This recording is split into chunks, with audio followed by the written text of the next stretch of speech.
President, on Monday, our country will celebrate Memorial Day. And it is a very special day, one that we as Americans set aside each year to honor those members of the military who've given their lives in sacrifice to their country. And right now, this is typically the time when I'm getting ready to travel home and go to Southern Oregon, to Eagle Point, to Central Point, wonderful communities to spend Memorial Day with hundreds of veterans and members of their families. These are events that take place each year and are inspiring and affirming, and basically a time when Oregonians, from very young to often approaching almost 100 years old, assemble and are part of a centuries-long lineage of patriots who've been willing to serve and sacrifice for our great nation. And there are other communities that come together to remember lost friends and loved ones. But at home in Oregon, we've always said Eagle Point and Central Point are the gold standard in terms of services and programs to recognize our veterans, members of their family, that have made the ultimate sacrifice for our nation. And I think we all know that this Memorial Day is going to be different. There won't be the same big gatherings, and there won't be as many parades. But one of the reasons I wanted to come to the floor of the Senate today, and I'll be home this weekend thinking about Eagle Point and Central Point, is I want to make sure that our country never, ever diminishes the significance of this day. Never should our country take away our determination to honor those who paid the ultimate price in service to America.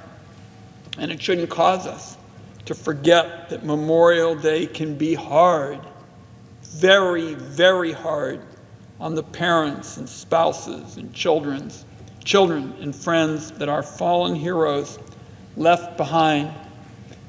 I know when I'm recognized to speak in Central Point and Eagle Point, Mr. President, I look out in the crowd and I always see family members with a Kleenex by their eye, trying to remember and at the same time deal with the inevitable grief. And this Memorial Day, I'm going to be thinking of all of those who've come year after year to Central Point and Eagle Point in Southern Oregon to do something very, very important, to speak up for Oregon on the importance and appreciation we have for those who made the ultimate sacrifice. My view is this year on Memorial Day, it's more important than ever to reach out and connect with those folks who are remembering loved ones that they've lost in the line of duty. To give them a call, ask how they're holding up, because the last few months in particular have been tough on everybody, and their sacrifice shouldn't be forgotten. So I know when I'm home in southeast Portland this weekend, I'm going to be thinking about who I'm going to be talking to, checking in with, see how they're doing, just for the reason I mentioned. These have been tough times for everyone, And I think this is going to be a very difficult Memorial Day for those Americans who are remembering loved ones they've lost in the line of duty. It's also more important than ever to remember for ourselves that as Americans, we owe so much to so many. The parades and the services may have to wait until Memorial Day 2021, but our deep respect and gratitude for sacrifice does not. And just on a very personal note, Mr. President, apropos of the respect and gratitude for sacrifice, I think about my late father and my mother, both of whom fled the Nazis. Not all our family got out. My great uncle Max was one of the last who was gassed in Auschwitz. My father basically talked his way into our army because he was a fluent young man in German, and he convinced our military that he could be part of our propaganda unit to drop the pamphlets on the Nazis, making it clear that they could never defeat our great troops. My mother, on the other hand, was a WAC, and I look often at the picture. It's on my wall of my mother in her WAC uniform.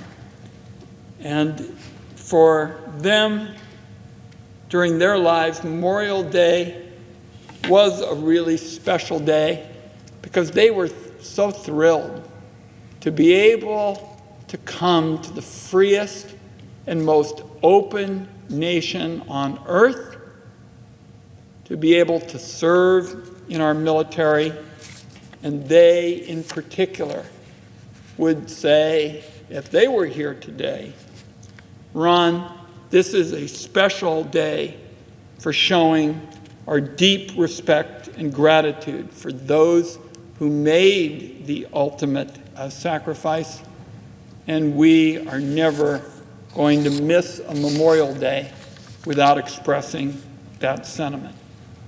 So, Mr. President, I am going to be this weekend thinking about how much I want to be back to Eagle Point and Central Point to celebrate Memorial Day.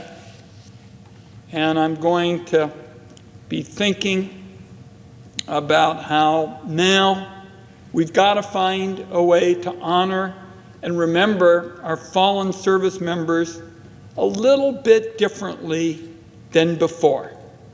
So I would just close, and perhaps I'm the last speaker today in the Senate, Mr. President. I think I can speak for every member of the Senate that this is especially important now to keep all those who have died serving our country in our hearts. Let's do right by their families who are still with us. And I want to close my remarks, Mr. President, by wishing all Oregonians and Americans from sea to shining sea a healthy Memorial Day